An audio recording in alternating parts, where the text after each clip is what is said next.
Hello guys, how are you doing? My name is Senior Rookie and I'm very pleased to have you here on my channel. As always, if you haven't checked my first video on attachments, I'll leave the link in the description below.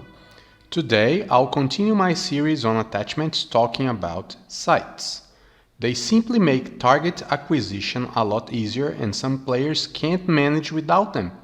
But first, it's important to have an overall view of each type of site.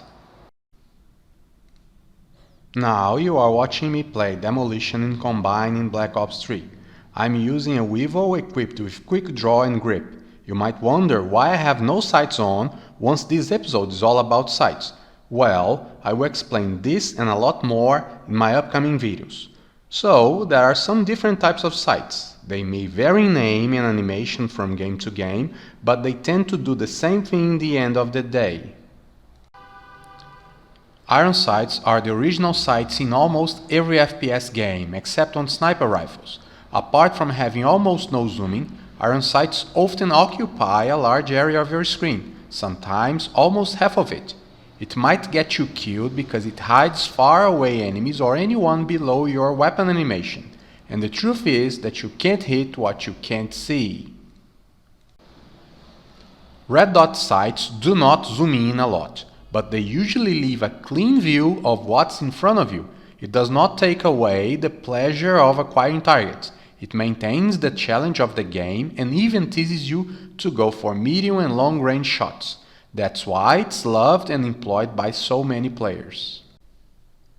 ACOG sight is the type of sight that considerably increases your view in terms of distance. It's ideal for medium and long range gunfights.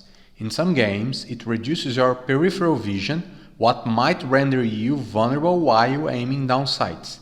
It perfectly suits beginners, but they have to be really careful about their surroundings.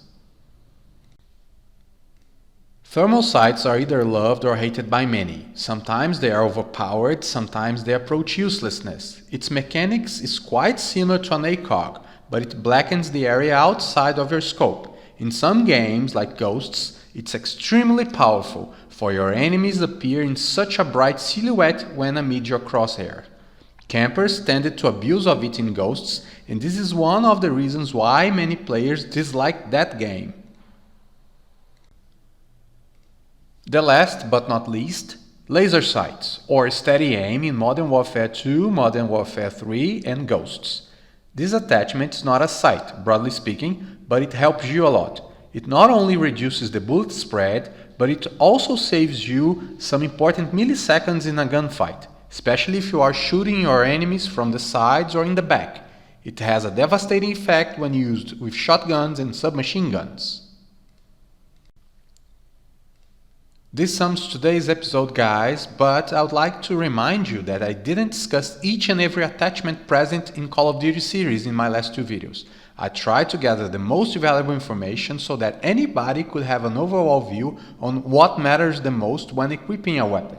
But as always, it comes to personal taste and habit, things that I will be discussing very soon. Well, I really would like to know your opinion. What's your favorite sight?